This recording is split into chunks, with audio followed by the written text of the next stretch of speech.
that the material world, the world of nature, is marvelous, so long as you don't try to lean on it, so long as you don't cling to it.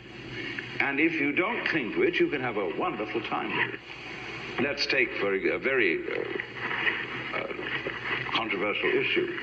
All spiritual people are generally against lovemaking. Ramakrishna used to speak about the evils of woman and gold. I've already demonstrated the evils of gold. But what about the evils of woman?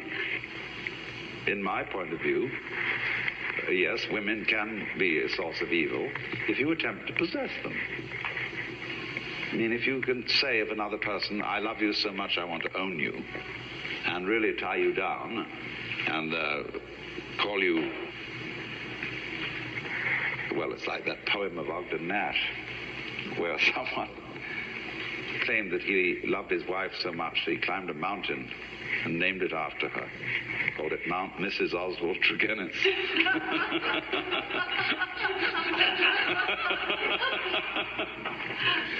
And so, in other words, if you try to possess people and you make your sexual passion possessive in that way, then of course you are trying to cling to the physical world. But you see, women are in a way much more interesting if you don't cling to them, if you let them be themselves and be free. And in my opinion, you can have a very spiritual sex life if you are not possessive. But if, on the other hand, you are possessive, then you're in trouble. So, but you know, the average Swami won't agree with that, because he confuses, by thinking that the body that I touch is something evil.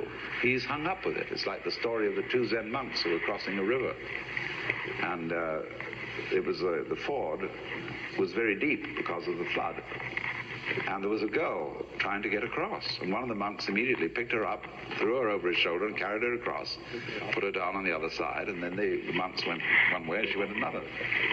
And the other monk had been in a kind of embarrassed silence, which he finally broke, and he said, do you realize that you broke a monastic rule by touching and picking up a woman like that? And he said, oh, but I left her on the other side of the river and you're still carrying her.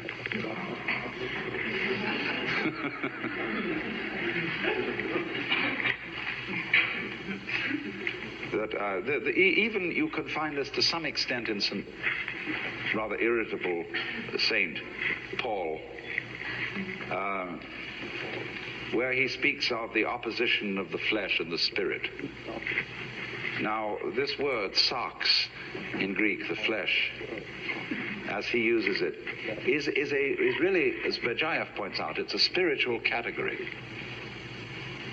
For the Christian, you see, the Word is made flesh in Christ, and there will be the resurrection of the body in the final consummation of the universe.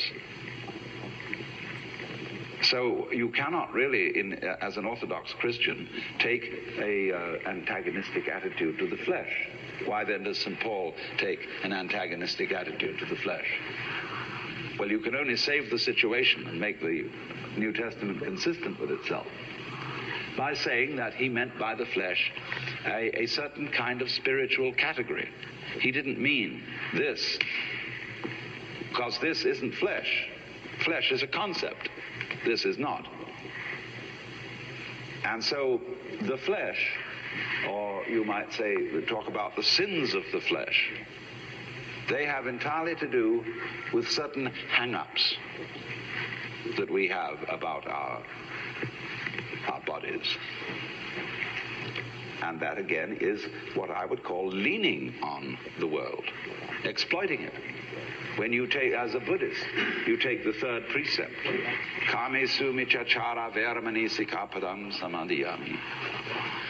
And it's usually translated, I undertake the precept to refrain from adultery. It doesn't say anything of the kind.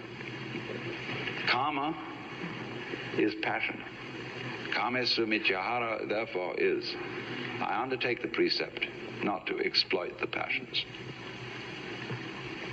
So in other words, you may be bored, see? And you're feeling sort of empty and at a loose end, and you think, well, I don't know, let's go and commit adultery. It might liven things up, see? And that would be what they call in Zen raising waves when no wind is blowing.